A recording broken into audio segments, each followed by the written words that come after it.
I drowse, wander, ardent alone, and arduously unnamed.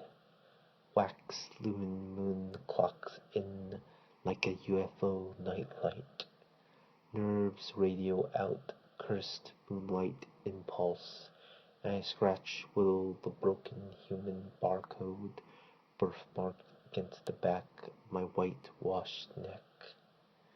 A claw mark aches in absence of scanned past life. Peach fuzz bristles over, teeth sharpen into new-fangled fangs, an agonized accordion inhale, release, exhale, howler boy. Night slayer, I ponder the moon's impact craters. The claw mark scabs over, its crimson edges name-tagged onto the skin. A mandala for rebirth.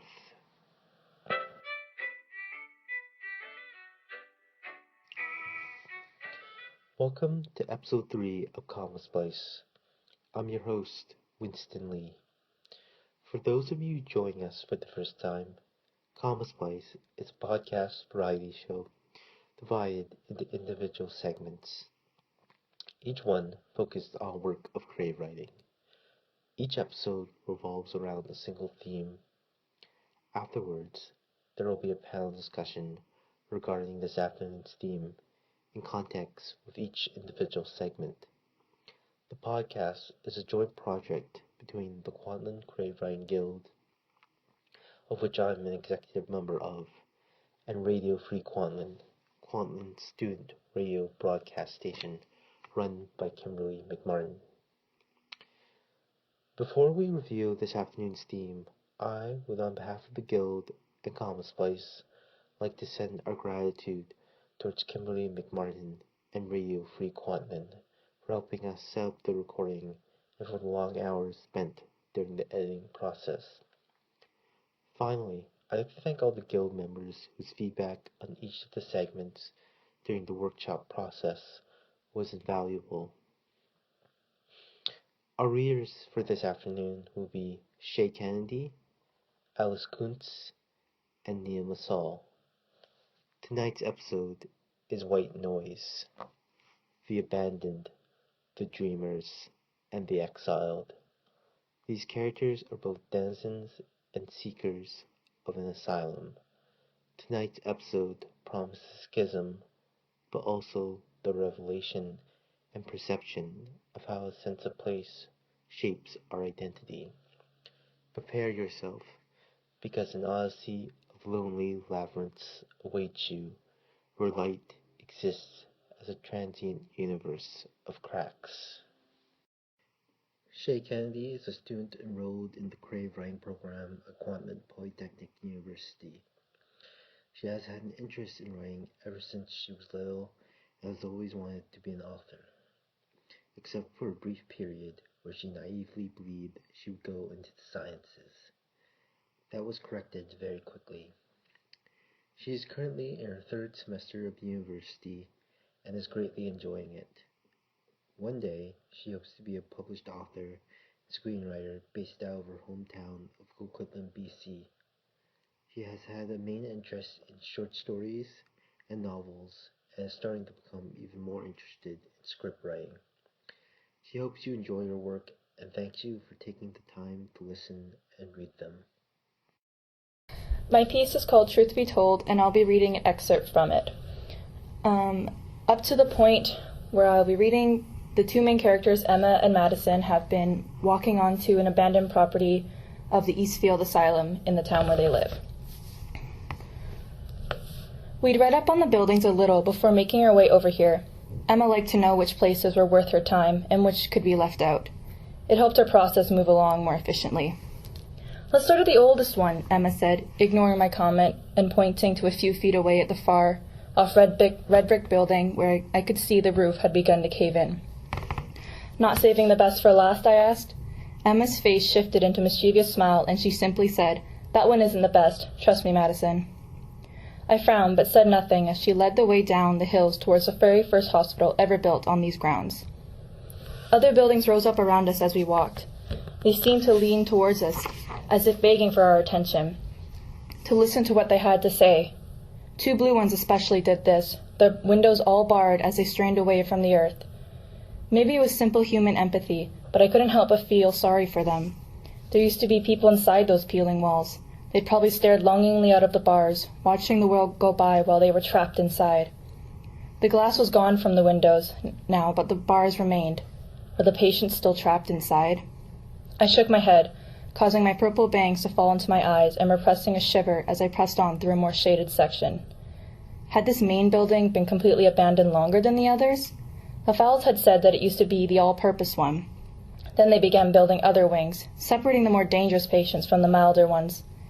They were yards apart after the reported riots, a measure taken to stop the calmer patients from getting hurt. At least, that's what the files had said.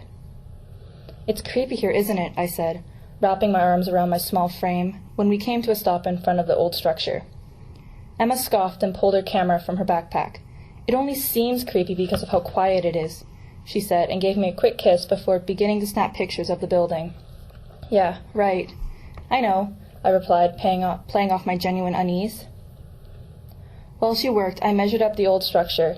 It stood tall at maybe 12 feet and was brick red, but most of the corners had begun to chip away.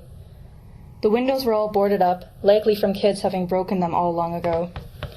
What had once been a whitewood, canopied entrance now had peeling paint, moss coating it, and cracking pillars with a caved-in roof. It completely blocked the front entrance, and honestly, I was grateful for that. I watched Emma circle the crumbling bricks and lowered myself down onto the grass beside the cracking pavement. Sitting here, surrounded by all this old, I could almost imagine what this place might have been like in its prime. Staff everywhere, escorting their patients in and out, letting them roam the beautiful grounds this place still had to offer. That feeling of security that would put their troubled minds at ease, where they probably felt normal for the first time in their lives. Just that simple joy was enough to calm my own mind. This wasn't a place for fear. It was an institution where people came to be healed and live in harmony with others like them. There was nothing dangerous. "Holy shit, Maddie! Maddie, get over here!" Emma yelled from somewhere behind the hospital. I was on my feet instantly, bolting around the building to find her. "What happened? Are you okay?" She nodded quickly, her pale cheeks flushed pink with excitement. "I'm fine, but look!" She pointed at the wall in front of us, and I couldn't stop the gasp that escaped my lips. The back wall, coated with dirt, and had rust-colored streaks through the grout on the bricks. Some of the streaks were simple blobs with a hole in the center, and others were long, thick streaks ending in the print of a hand. "What the fuck?" I whispered. Emma's hand intertwined with mine, and I could feel her shaking with joy. "The stories were true. The riots really happened. That's why so many other buildings were built. Do you think that means all the other stories are true too?" I turned to her in shock. "I hope not. Those stories are horrible. I wouldn't want anyone going through that." "Oh, come on, Maddie," she said. "You know that they're exaggerating. I'm sure it wasn't as bad as the stories." "But the documents we read didn't mention any secret programs," I said. Emma laughed. "'Cause the government doesn't want us to know." "You sound like a conspiracy theorist." "Please, just because you're all logic doesn't mean the rest of us can't have an imagination." "This isn't about having an imagination. This is about the suffering of other people for stupid, power-hungry assholes," I retorted. Emma frowned at me and said, "I'm sorry, Maddie. I know your granddad was here. That was rude of me. I'm sure they weren't true. It's okay." She dropped my hand and took several photos of the bloody wall. I turned away, not wanting to think about the people who'd been locked up here, about my family. I began to head back towards the front, alone. Emma followed a few seconds later and took my hand once more. "How about you choose the next one?" she said, kissing my cheek. I squeezed her hand reassuringly. She was trying. She really was. I looked at the area around us and thought about where she'd get the best pictures. There were the sad buildings a few feet up the road.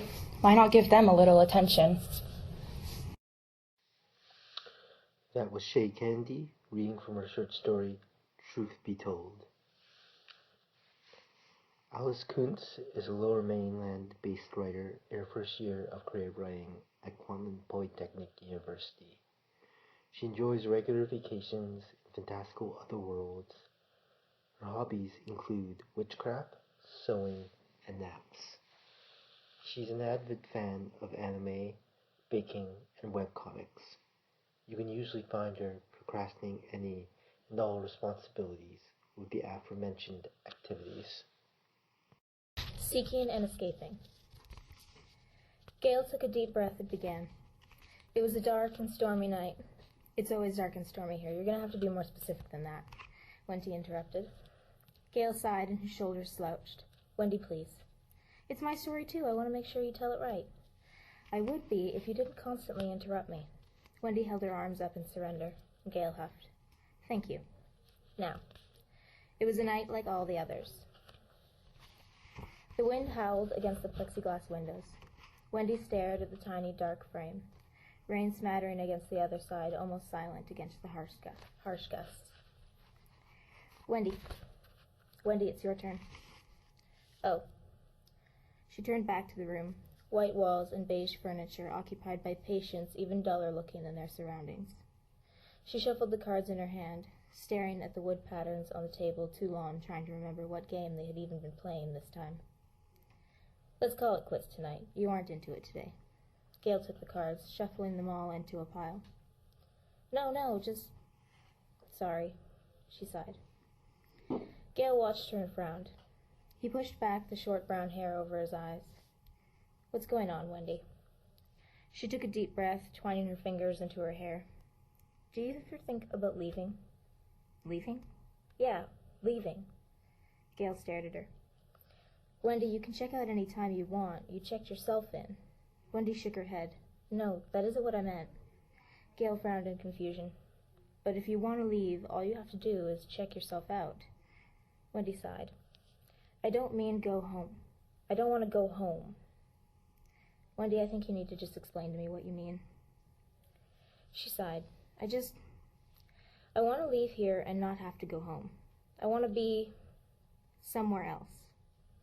You want to run away. Sounds a bit more juvenile than I would have liked, but yeah, I guess. Wendy slumped in her chair. It's stupid, I know. It is stupid. Wendy sighed and slid further down, her knees knocking against Gale's end of the table. A nurse came by, wordlessly dropping their evening doses onto the table and moving on to the next patient. Wendy swiped at the tiny cup, downing her lithium as quickly as she could. Gale followed suit at a more relaxed pace, almost ironic for someone who used to abuse his medication and attempted to overdose half a year previously. The silence dragged on, and just as Wendy was about to excuse herself in favor of an early sleep, Gale interrupted her quietly. It is stupid, and we should do it. What? We should do it. When? How? Tomorrow night, after dark. We can sneak out through the service door. Stop. It's all wrong. Wendy sighed in exasperation. What's wrong now? Gale asked. You're making yourself sound like the hero who whisked me away to a life free from crazy people prison. Well, I kind of did. If you aren't going to tell it right, then maybe I should be in charge of this. Gale laughed. How about we see how that goes? Everything happened so quickly. Meals and pills and group therapy session about displacement and a sense of home in current surroundings that was unsettlingly applicable to Wendy's own feelings, all blurred into one huge mess of nerves and excitement. Before she knew it, Wendy was lying awake in the dark of her room, thinking about how it was the last time she ever would. Wait until I come for you, Gale had said. And if you don't come, I'll be there. The wind continued its howl outside the window. Harsh rain pattering against the plexiglass. They wouldn't give the patients curtains or blinds, and Wendy had always hated the soft glow that came from outside. It had kept her up all night almost her entire first week. A faint, barely there knock pulled her from her thoughts. Yes? Wendy tested, cautious in case of it being a nurse and not Gale. She pulled the soft blue blanket up over her shoulders, trying to hide that she wasn't wearing issued pajamas. Come on, Wendy bird, it's time to fly the coop. Gale stifled a giggle. Wendy shook her head, laughing quietly as she carefully slid out of bed. Gale stepped into the room silently. He was wearing his only pair of casual pants, and an old flannel he slept in when it was cold. He didn't have a coat, but he was swaddled up in layers. Wendy shrugged on the coat her mother had brought her the first day in the social ward. She'd intended to force her home, but the coat had hung unused in the closet for a year now. Now she pulled it on over the only pair of jeans she'd managed to hold on to and a long-sleeved shirt. She turned around, facing Gale, shifting her weight forwards and back. You don't want to bring anything? Wendy looked around the room. What little there was of hers in the room seemed too insignificant to bring. The only things she might have wanted to take with her were in her old room in her parents' house, and she didn't want to go back there for even a moment. No, she settled on saying. Gale nodded like he understood what she meant. It was entirely possible he did. Carefully, he peered down the hallway, motioning Wendy to follow him. They crept down the halls, peeking round every corner just in case, wincing at the occasional squeak of sneakers on linoleum. The closer to the nurse's station they got, the harder Wendy's heart hammered in her chest. Her head began to swim, pulse running wild in her veins and buzzing. It was a struggle to focus on sneaking around. There was only one nurse currently in the station. Wherever the others were, Wendy breathed a sigh of relief that they weren't there at the moment. They crouched behind the desk, crawling past the nurse, who tapped idly and unsuspecting at her iPhone screen. As they got to the edge of the station, Gale grabbed Wendy's arm, gesturing to wait. Before she could protest, he was gone, ducking into the station silent and quick. Minutes that felt like hours passed, and finally Gale was crouched beside her, a sheepish grin on his face. There were bottles of prescriptions in all his pockets, filled to the brim with little yellow and white capsules. Wendy stared at him, and he shrugged before continuing around the corner, Wendy close behind. They stood and continued on foot, walking quietly but quickly down the halls. Wendy navigated through her memory of that first trip over a year ago, but soon she was arguing with Gale over every turn. "This way," she hissed. "We already went that way. You're going in circles. It's this way." He pointed to the opposite corridor. They argued for several minutes before Gale managed to drag Wendy his way. As they approached another corner, the light of a flashlight flickered around the bend. Wendy dragged Gale against the wall, with her pressed back into the shadows against the patternless white paint, holding them as still as possible, barely breathing. The light flickered and swung, but never touched them. They sighed in relief, each laughing softly as they crept through the halls, avoiding guards and nurses, all the while arguing where to turn and how best to hide. After what felt like agonizing hours, they came upon a fire exit in an old stairwell. "Open it," Gale whispered. "I'm opening it." Wendy put a hand on the silver bar. It was cold against her palm. "It doesn't look like it." Wendy whirled on Gale. "Don't rush me." "Okay, but time isn't really on our side right now, and if we're going, we need to go now." "I know. I'm doing it." Wendy shook her head and pushed her weight against the door, and forcing it open. It resisted, but gave way eventually. It was heavier than she'd expected. The door was barely halfway open when the alarm began to ring, a high-pitched buzzing that hung in their ears and made their eyes and chests hurt. Gale shouted, but Wendy couldn't hear over the thunder of heavy boots and ringing in her ears. When she didn't move, Gale grabbed her arm. His grip was tight and bruising, tugging her behind him roughly as he ran. She stumbled awkwardly, following his pace, trying to sprint with him but never finding the traction, barely managing to slip, slide, and stumble along behind him. Shouts rose behind them, a chorus of deep, booming voices slowly being muffled by the closing door behind them. They rounded the corner just as the door was thrown open again, releasing the shouts at full volume. Gale ducked behind a dumpster, Wendy dropping to her knees beside him, panting ragged breaths, mud splashing up her pants. "We need somewhere to hide." Gale's voice came out high and panicky. Wendy's head spun, wet hair sticking to her face. Idly, she wondered if the red dye would run and stain the soft beige of her coat collar. The ambulances. They never lock them. I read about it for a paper once." Gale nodded and grabbed her hand, making a wild dash for the emergency parking. They must have stayed there for hours, soaking wet with rain and waiting in silence before they dared to speak. Security guards and burly nurses had flooded the grounds, nearly catching them at every turn, forcing them to hide in the ambulance until they gave up searching and returned inside. It was Gale who broke the silence first. "What do you think about the word asylum?" "What kind of a question is that?" "What kind of an answer is that?" "Fine. Asylum. A place for keeping crazy and mentally unstable people." Aren't those the same thing? No, Wendy snapped. I'm not crazy. Gale held his arms up in surrender. Wendy sighed. Synonyms include psychiatric wards and sanatoriums and so on and so forth. Why? Gale leaned back against the inside wall of the ambulance, twisting an orange bottle of lithium pills in his hands. Have you ever heard the phrase seeking asylum? Wendy nodded. Well, when you hear the word asylum, you think of somewhere bad, like the place you have to escape from. Wendy listened and nodded along. Gale continued running a hand through his hair as he spoke. But when I hear it, I think of somewhere where things are better. Something to escape to. Where are you going with this? Wendy asked. Gale paused like he hadn't thought of that yet. I just wonder which we're doing right now. Wendy stared at him. Does it matter? Gale laughed and tilted his head back, closing his eyes. Maybe not now, but I'm sure it will later. I'm so sick of laters. I don't care about later. I'm only concerned with now, Wendy muttered. Gale was quiet for a long moment.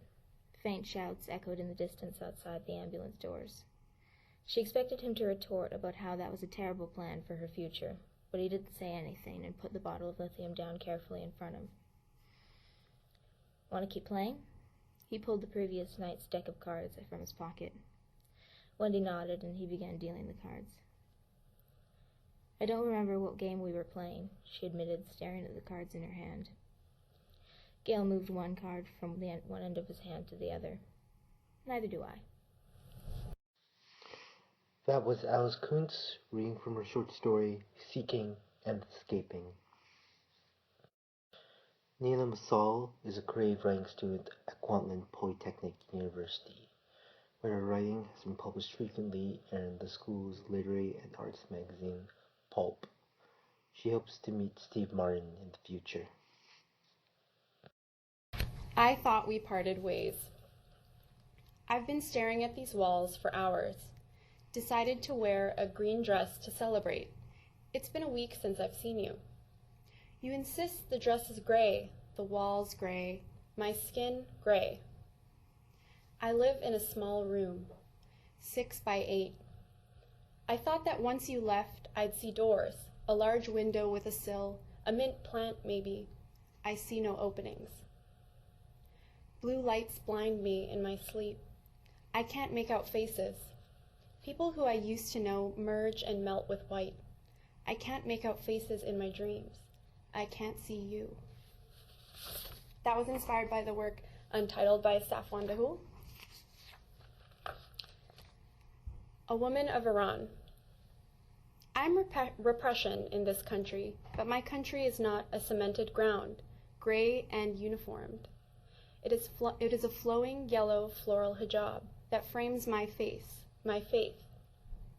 I am freedom, my hair mine to comb and present in the soft lights of my bedroom, of my lover's eyes I tempt. How dare I hold my partner's hand, picking pomegranates and sunflower seeds seasoned in lime in the busy market in crowds of men. I am to blame. This display of affection, the offer, 50 lashings or 100 cash. I cannot earn respect either way. And that was inspired by Shirin Nishat's Rebellious Silence. Ash and yogurt. I say my prayers loudly before we lift off. Micham Baram Khune. A man in a houndstooth jacket, whose eyes are 2 lakes, whose skin has a touch of snow, watches, curious to see me, hijabi. I pray for my mother who watches a 20-hour flight. She is watching from her window for a plane to recite, another daughter has left, another daughter who drinks black tea with her in the morning, watching the street vendors set up shop, listening to her gossip of middle-aged friends. Another daughter who helps stir the pot of ash, always requesting more yogurt to lighten dark bowls of green. Kay bar migardi, when will you come home? Micham beram khune, I want to go home. She's watching me in another plane, or maybe my plane, but I cannot see her. Through this oval telescope beside my seat, her hands, with a look of tree bark, do not stroke my hair. Her eyes, two whirlpools of gold dirt, do not watch me, breathe sharp. We do not bow our heads together and whisper prayers the houndstooth man cannot understand. Delam beret tang shode. I miss you. That was Nia Masal reading from her 3 poems, A Woman of Iran, I Thought We Parted Ways, and Ash and Yogurt. I'll now facilitate the Q&A portion of our episode. These questions will be for all 3 of our authors this afternoon. In all 3 segments, there's a sense of duality that an asylum is either an institution for the rehabilitation for certain individuals or a safe haven to seek refuge. How did all 3 of you approach the theme of asylum, knowing that the definition exists in such a state of schism? Did you attempt to incorporate both ideas, or did you simply want your work to speak to a single definition of the word?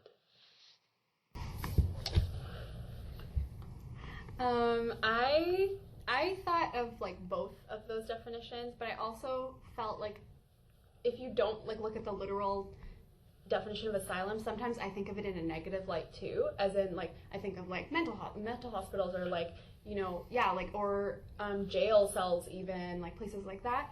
So I actually had 3 definitions for it, and I felt like I was incorporating them throughout my poetry. So for example, my first 2 poems, like I Thought We Parted Ways and A Woman of and Ash and Yogurt, actually, I feel like it's kind of, well, in I Thought We Parted Ways, it was more about like being in a jail cell or being in a cell within your own mind, and I feel like that can be an asylum in a negative light.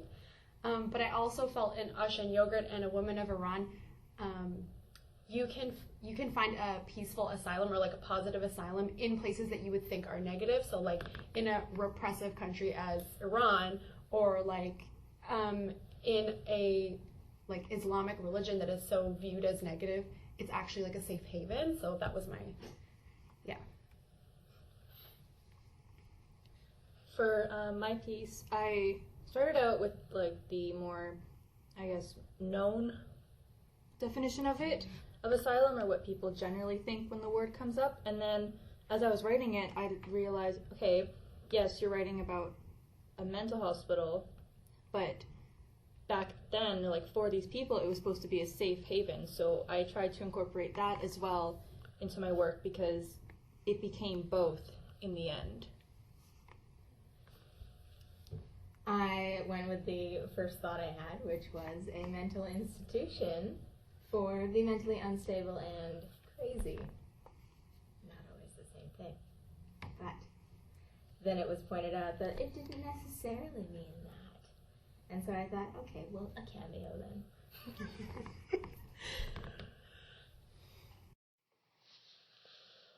All 3 of you invoke a unique sense of place in your writing. Can you take us through that process of that certain setting or place you invoked? Do these places resonate emotionally for all of you in some way?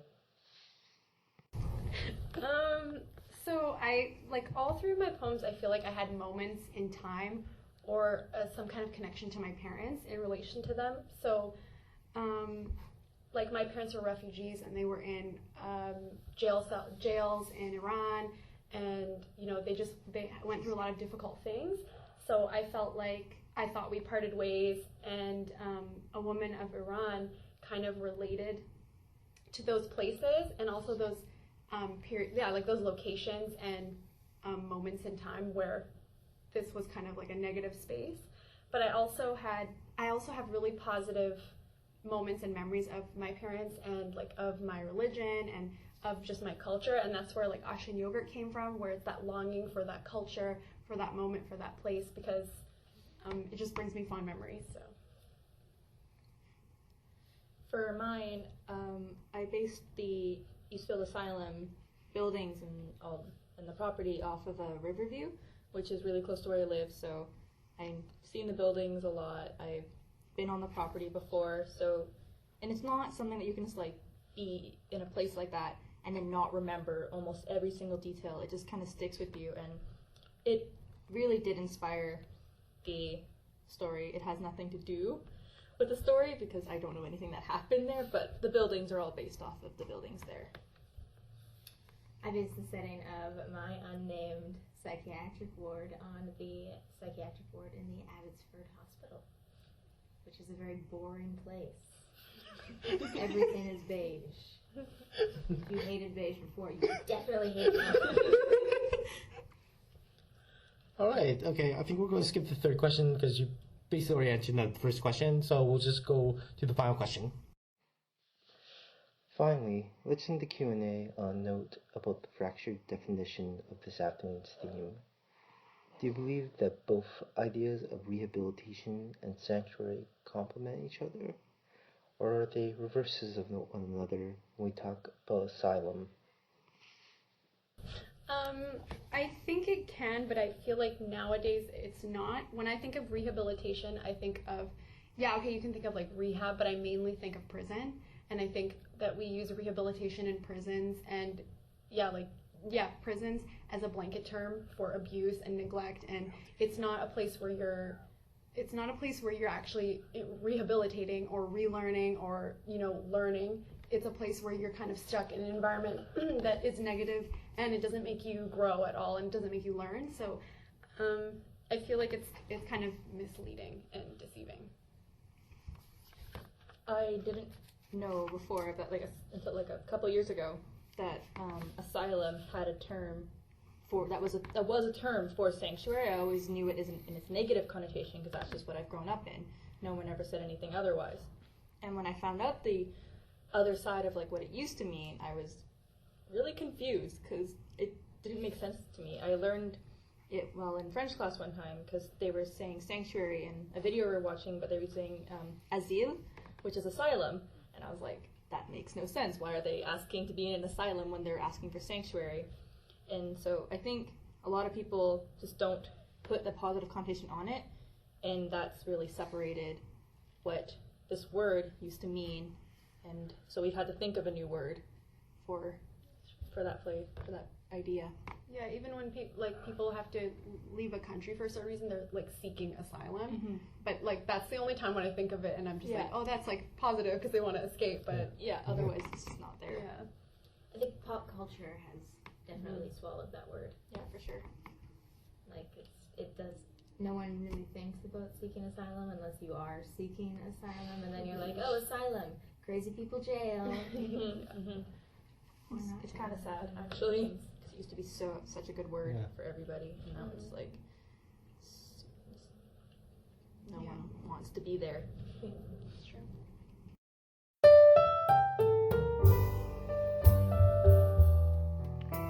Thank you to Shay Candy, Alice Kuntz, and Neil Saul for reading and making the Asylum episode of Comma Splice possible. Comma Splice will return in the fall for episode 4. If you'd like to listen to previous episodes of Comma Splice, you can subscribe to our YouTube channel called Kwantlen Creative Writing Guild. The Calling. Jaden's leafsome fingertips clack the rain-slosh slide door. His lips, a word-witted threshold whisper. Ocean. Definitions ebb offshore. Mistranslation riptides. Still, he answers the knock. Beyond insulated pane, his gaze rakes a moss-bogged sundeck. Recalls itself conch shrapnel shoreline from another life, perhaps.